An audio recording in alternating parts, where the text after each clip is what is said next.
2 চামচের মতো দিই, 2 চামচের মতো দিলাম। এখানে পরিমাণ মতো নুনটা দিচ্ছি, তারপর এখানে 1 চামচের মতো হলুদ দিয়ে দিলাম,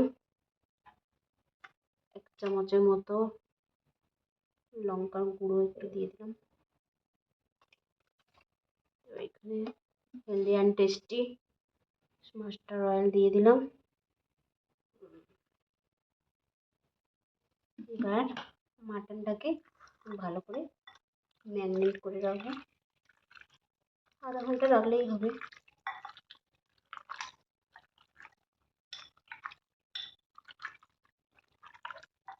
এই দেখুন বন্ধুরা, এইভাবেই মাটনটাকে ভালো করে ম্যারিনেট করবে।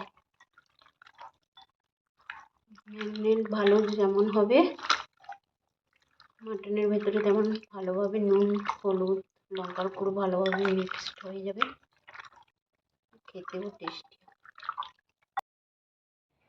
দেখুন বন্ধুরা, আমি মাটনটা তো ম্যারিনেট করে রেখেছি, আর তার সঙ্গে এবার মশলাটার কথা বলে দিই।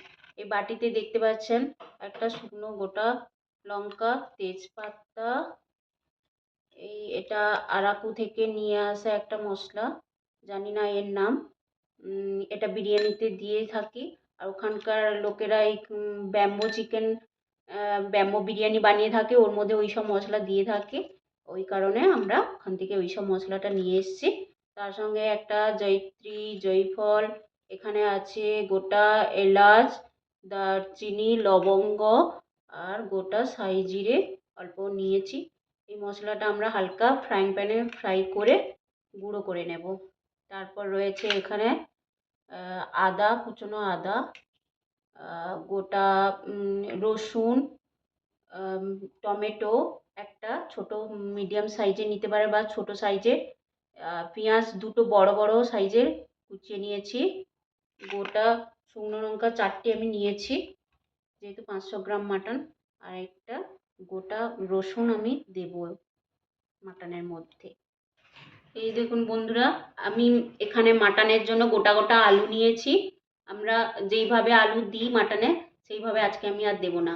আমি গোটা গোটা এই সাইজের আলু নিয়েছি কয়েকটা, এইগুলোকে সেদ্ধ করব প্রথমে, তারপরে ছাড়িয়ে নুন হলুদ মাখিয়ে ফ্রাই করে নেব। তারপর মাটন কষা হয়ে গেলে ওর মধ্যে দিয়ে জল দিয়ে ফুটিয়ে নেব।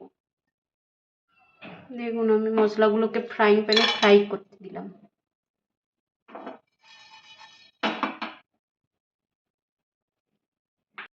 পেস্ট করে নেব, আপনারা চাইলে মিক্সিতেও পেস্ট করতে পারেন। শিলনোড়াটা কিন্তু এরকম ড্রাই থাকতে হবে, মিক্সিও তাই।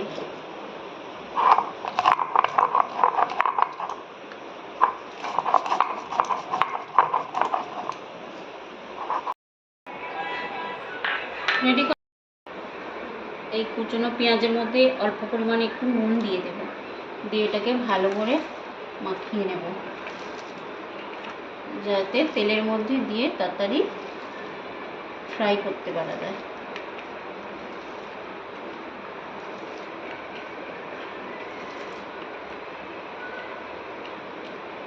অল্প পরিমাণ নুন, লঙ্কার গুঁড়ো অল্প পরিমাণ, হলুদের গুঁড়ো অল্প পরিমাণ দিয়ে এটাকে ভালোভাবে মাখিয়ে নেব যাতে ফ্রাই করলে কালারটা ভালো দেখায়। চলুন, এবার আমার মোটামুটি সব উপকরণগুলো রেডি হয়ে গেছে।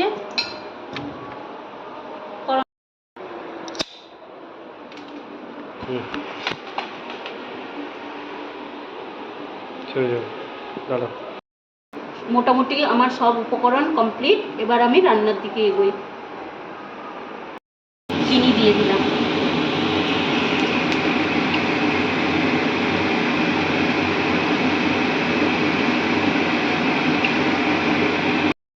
চিনিটা হালকা লাল লাল ব্রাউন কালার টাইপের হয়ে আসছে। এবার আমি গোটা গরম মশলা দিয়ে দিলাম, তারপর কুচনো দিয়ে দেবো,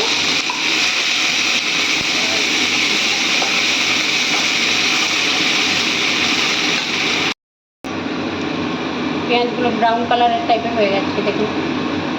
এবার আমি আদা রসুন অ্যাড করে দেবো। আদা রসুন আর শুকনো লঙ্কার পেস্ট দিয়ে দেবো।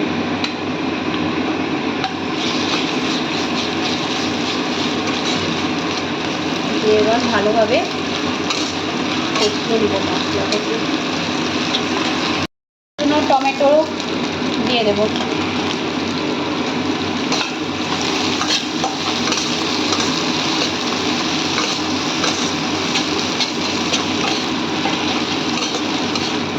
এবার এটাকে টমেটোটা গলার জন্য আমি ঢাকনা দিয়ে দেবো অল্প কিছুক্ষণের জন্য। এই দেখুন, এইদিকে ফ্রাইং প্যানে হালকা করে আলুগুলোকে ফ্রাই করে নিচ্ছি, দেখতে পাচ্ছেন। এই দেখুন যখন গলে গেছে, এরপরে আমি মশলা অ্যাড করা জলটা দিয়ে দিলাম। এটা খানিকক্ষণ হতে থাকুক। এই দেখুন মশলাটা কত সুন্দর তেল ছেড়ে এসছে, জল শুকিয়ে গিয়ে। এবার আমি মাটনটা অ্যাড করে দেবো।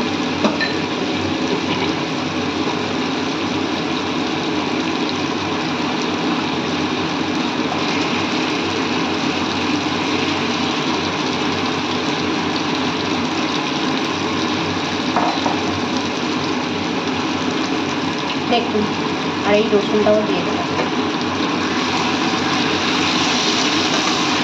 এসছে তেল কত ছেড়ে ছেড়ে যাচ্ছে।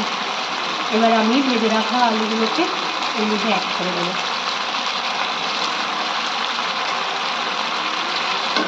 তারপর মাইক্রো ওভেনে রাখা গরম জলটা একটু পরিমাণে একটু অ্যাড করে দেবো। দেখুন আমার রান্না করা কমপ্লিট হয়ে গেল। এরপরে আমি দিয়ে দেব ভেজে রাখা মশলাটা, অ্যাড করে দিয়েছি। নামিয়ে নেব।